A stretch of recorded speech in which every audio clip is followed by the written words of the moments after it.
संपत्ति मान लिया था। पार्वती की तपस्या। जब पार्वती बड़ी हुई तो उन्होंने शिव को पाने के लिए कठोर तपस्या करने का फैसला किया। शिव अभी भी अपनी तपस्या में लीन थे और किसी भी सांसारिक मोह से दूर थे। पार्वती ने शिव का ध्यान आकर्षित करने के लिए कई प्रयास किए, लेकिन वे असफल रहीं।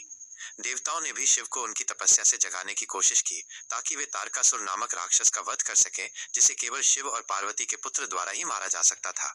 देवताओं ने कामदेव, प्रेम के देवता को शिव पर अपना बाण चलाने के लिए भेजा। कामदेव ने जब बाण चलाया तो शिव की तपस्या भंग हो गई और वे क्रोधित हो गए। उन्होंने अपनी तीसरी आंख खोली और कामदेव को जलाकर भस्म कर दिया। इस घटना के बाद भी पार्वती का निश्चय अडिग रहा।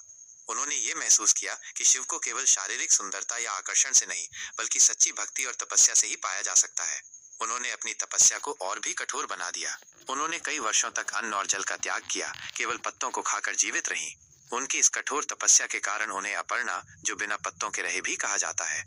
शिव की परीक्षा और विवाह का प्रस्ताव। पार्वती की तपस्या से प्रसन्न होकर शिव ने उनकी परीक्षा लेने का निर्णय लिया। वे एक बूढ़े ब्राह्मण का रूप धारण करके पार्वती के पास गए। उन्होंने पार्वती से पूछा कि वे किस लिए इतनी कठोर तपस्या कर रही हैं। जब पार्वती ने शिव को पति के रूप में पाने की इच्छा व्यक्त की तो बूढ़े ब्राह्मण ने शिव की निंदा करना शुरू कर दिया।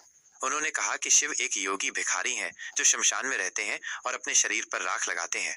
उन्होंने पार्वती को किसी योग्य राजकुमार से शादी करने की सलाह दी, लेकिन पार्वती ने उनकी बातों को अस्वीकार कर दिया और कहा कि वे केवल शिव से ही विवाह करेंगी। पार्वती की अटूट भक्ति और प्रेम को देखकर शिव बहुत प्रभावित हुए। उन्होंने अपने असली रूप में आकर पार्वती को दर्शन दिए और उनसे विवाह करने के लिए सहमत हो गए। शिव और पार्वती का विवाह। जब विवाह का समय आया तो सभी देवता और प्राणी विवाह में शामिल होने के लिए हिमालय पर्वत पर एकत्र हुए। शिव की बारात बिल्कुल अनोखी थी। इसमें भूत, पिशाच, नाग और अन्य विचित्र गण शामिल थे। दूल्हे के रूप में शिव ने भस्म लगाई थी और हड्डियों की माला पहनी थी। शिव के इस रूप को देखकर पार्वती की मां मैना बहुत घबरा गईं। तब पार्वती ने शिव से अनुरोध किया कि वे विवाह के रीति रिवाजों के अनुसार एक सुंदर राजकुमार का रूप धारण करें। शिव ने उनकी इच्छा स्वीकार की और एक अत्यंत आकर्षक रूप धारण किया, जिससे सभी लोग दंग रह गए। ब्रह्मा जी ने विवाह की सभी रस्में पूरी कराईं और अंत में शिव और पार्वती का विवाह संपन्न हुआ। यह विवाह केवल दो व्यक्तियों का मिलन नहीं था, बल्कि पुरुष और प्रकृति, शिवा एंड शक्ति का मिलन था, जो ब्रह्मांड में संतुलन और सद्भाव का प्रतीक है। उनका वैवाहिक जीवन प्रेम, ज्ञान और भक्ति का आदर्श उदाहरण बन गया।